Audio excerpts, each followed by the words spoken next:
দিদি ভাই, কি হয়েছে? টেবিলের উপর একটা চকলেট ছিল, সেটা কে খেয়েছে? তোমার চকলেট কে খেয়েছে সেটা আমি জানবো কিভাবে? আমি জানি চকলেটটা তুমি খেয়েছো। তাড়াতাড়ি আমার চকলেট দাও, না হলে মাকে কিন্তু গিয়ে বলে দেব তুমি আমার চকলেট খেয়ে নিয়েছো। বললাম তো আমি তোমার চকলেট খাইনি। দেখো, হয়তো বিড়ালে খেয়ে ফেলেছে।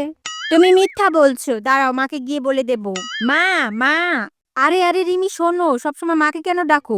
তোমাকে আমি এর থেকেও ভালো চকলেট এনে দেব। তাহলে দাও, এক্ষুনি দিতে হবে। কি একটা ঝামেলায় পড়লাম। এখন কি করি? আইডিয়া। তোমাকে যে চকলেটটা দেবো ভাবছি সেটা এই দেশে পাওয়া যায় না, অন্য দেশ থেকে আনতে হয়। আর ওই চকলেটগুলো আনতে অনেক দিন সময় লাগবে। তাহলে ওই চকলেট আমার লাগবে না, আমার চকলেটটাই আমাকে ফেরত দাও। এখন তো আমার কাছে কোনো চকলেট নেই, কিভাবে দেব? মা, মা দেখো, দিদিভাই আমার চকলেটটা খেয়ে ফেলেছে, এখন মিথ্যা কথা বলছে। তোদের দুটোর জন্য একটু শান্তি নেই, একটা কাজও ঠিক মতো করতে পারবো না তোদের জন্য। দিদিভাই আমার চকলেট খেয়ে ফেলছে, এখন দিচ্ছে না। রিয়া, ও যা বলছে তা কি সত্যি? আমি কি জানি, টেবিলের উপর একটা চকলেট পেয়েছি, খেয়ে নিয়েছি। আমি কি জানতাম নাকি ওটা রিমির চকলেট ছিল? তোর এত কিছু জানতে হবে না, তুই এক্ষুনি রিমির চকলেট এনে দিবি। কিন্তু মা, এখন তো আমার কাছে টাকা নেই। ঝাঁটার মার খেলে এমনিতেই টাকা বেরিয়ে আসবে। ঠিক আছে, যাচ্ছি। এখন কেমন মজা, আর খাবে আমার চকলেট?